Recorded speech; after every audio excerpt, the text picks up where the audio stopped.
Hello friends! For today's Vlogmas video, we're going to talk about goals. I am a huge goals person. I love to think about New Year's resolutions. I don't really have like a huge bias against calling them resolutions or goals or things to work towards or whatever. I don't really care. Call them what you want. Um, the the idea behind them is just to improve yourself and educate yourself and try to be a better version of yourself than you were in the previous year. And I'm all for that. I have, the typical goals of working out more and eating better and all that stuff, but which I might talk about in another video, more of a lifestyle goals video. I don't know. We'll see how that goes. But that might be a January video. I don't know. But for today, I wanted to talk about my bookish goals for 2020. I'm really excited to ring in the new year and get the second year of my booktube channel underway and really go full force in participating. So I guess that would be goal number one for my channel. I don't really care so much about subscription numbers. I mean, it's fun to see them go up, and I appreciate everybody who consistently watches my channel and comments, and that I get to interact with, and some people that I get to kind of call friends now, even if I've never actually met you in real life. But I don't really care if I get over a certain amount of subs. This is my hobby. It's not going to be my job. So, but at the same time, I would like to participate more and have maybe more professional, creative style content. So my first goal in the bookish realm is going to be to up my game in 2020 for my YouTube channel. The other main bookish goal that I have this year is to read the tome War and Peace by Leo Tolstoy. Now, there is a specific reason that I want to read this book. This has been on my bucket list because when I was a kid, and still now I watch every year, I was a big fan of the Peanuts cartoons that came out with like different Christmas specials, Thanksgiving, Halloween, all that stuff. Well, they have a New Year's special in which Charlie Brown is tasked with reading War and Peace over Christmas break. Now, I don't know how old Charlie Brown was supposed to be at this point because they never aged, but he seemed way too young to be needing to read War and Peace for school. And what kind of horrible, horrible teacher tells their kids to read a 1,500 or more page book over Christmas break? Come on. So, because of that, I would like to start off 2020 reading War and Peace. And I was unsure about whether I wanted to make this a read-along or, see if somebody wanted to buddy read it with me or what have you. So my question to you, and why I wanted to talk about this goal early in the video, is would you be interested in doing a read-along of War and Peace with me? I know there have been others in the past, but I feel like I'm going to need some accountability to finish this. So if you have been wanting to read War and Peace, or just curious about reading War and Peace and would like to do it as a read-along with me, or even just a buddy read, let me know. And depending on the amount of people that I get, that seem interested, I'll decide, whether I want to make a Goodreads group or or something. I don't really know. I've been thinking about this for a while, but I wasn't really sure if I would get any participation. So let me know. But I think that I will try to read this from January through till maybe the beginning of March. Like, so January and February. Take 2 months to read War and Peace. And that way we'll be ready when middle grade March starts to just read all the easy children's reading because we will have rewarded ourselves for reading this big thing. Another one of my big reading goals for 2020 is to read Elizabeth Gaskell's entire canon of works. I have already read Wives and Daughters, North and South, and Cranford, and I've loved all three of them. And I don't know how many more she has, but I feel like the number 7 is sticking out in my mind as like total number of works that she has. Kate Howe could tell you for sure, I'm sure.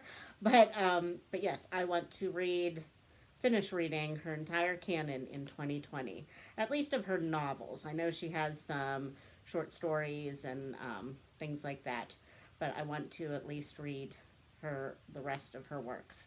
So that is, I feel like that's a doable goal. That I feel like that would only leave me like 4 or 5 more novels to read by her.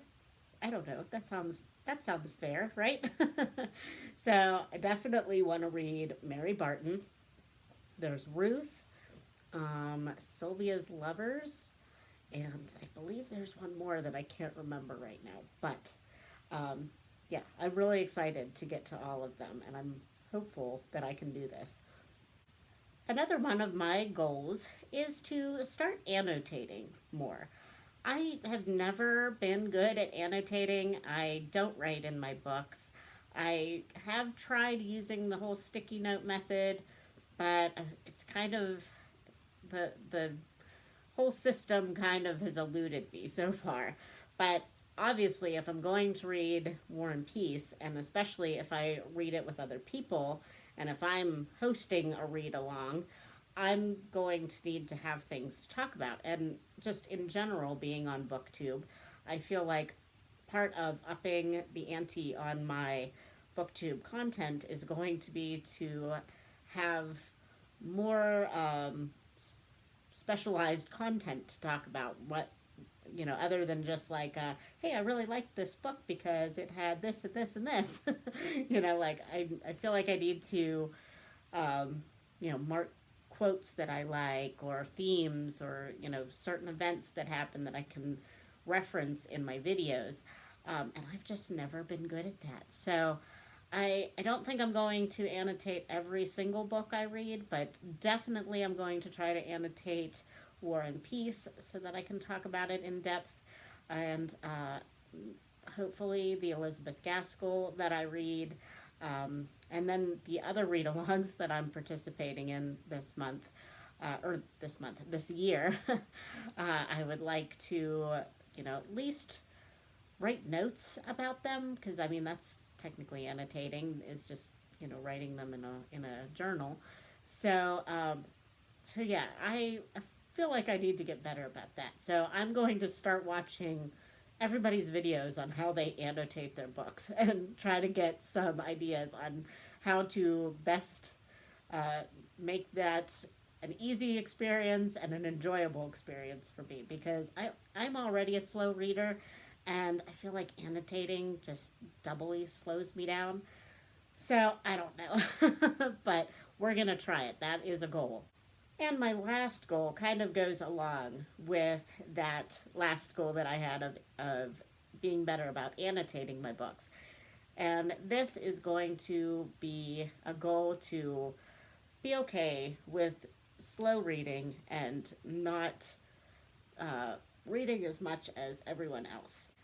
Now, it's fun to set high goals for yourself as far as trying to get the maximum amount of books read in a year that you can. That is fun, but it can also be discouraging if you're not reaching that goal. And I just want to be kind to myself, knowing how many big books I plan to read next year. And I don't want to push myself and pressure myself to get to a 100 book goal on Goodreads. I did reach that goal and surpass that goal this year, and that's great. But I really want to focus on the quality over the quantity of my reading this year. Which I'm not saying that I didn't have a quality reading year this year, but um, I just feel like there were certain ones that won't stick with me because I was just trying to get through them really quickly to get on to the next thing because, in a readathon, you have to read as many as you can. Like that's always, at least that's my personal goal all the time, is like, middle grade marches. I want to read like all the middle grade that I ever hear about in 1 month. And it's like, no, no, calm down. You can't do that. So, um, and I'm a slow reader, so I just have to know that about myself. And audiobooks help, and audiobooks are great, and I utilize them. But I am really going to try to focus on actual physical reading next year more than audiobooks, and to be kind to myself. If all I read is 50 pages a day, less than that a day, not to get bogged down. So I may only make a reading goal of, I don't know, 50 books this year, which is still a lot. And I could probably surpass that. But as long as I make my goal achievable, then I won't get stressed out if I'm not going to reach it by the end of the year. You know what I mean? So, those are the few bookish goals that I have for myself in 2020. I think they are pretty lofty goals, and there's probably more that I will come up with in the span of the next few weeks, even. But I think that's a good start, at least. And on top of those goals, I also have already committed myself, at least in my head, to participating in Krista from Books and Jams, her Lord of the Rings readathon with Sarah from Sarah's Nightstand, and the Louisa May Alcott one read along that Kate Howe and Megan Hannett are doing. And I don't know if the video has come out yet, but I believe there will be an Anne of Green Gables read along. Hopefully by the time this comes out, that announcement will have happened. But if not, I won't say who's going to do it, but I've committed myself in my head to doing 3 read-alongs all at the beginning of the year, plus my War and Peace possibly solo read along. But if anybody else wants to join me, yay! So yes, I will have quite an ambitious reading year, even for just the first 6 months. So I'm excited, though. I think it'll be great, and I am really looking forward to this year. I'm looking forward to seeing all the different readathons that happen, and my favorites. I'm excited to see the participation for all those ones: Middle Grade March, Victober, Cloak and Dagger Christmas again, Shake Tube. That's going to be exciting this year. So yeah, I'm real excited for 2020. Can you tell? So, all right, friends. I hope that you are having a great month, and I hope you're enjoying Vlogmas so far from me or other people. And I will talk to you soon. Tomorrow, actually. Bye, friends.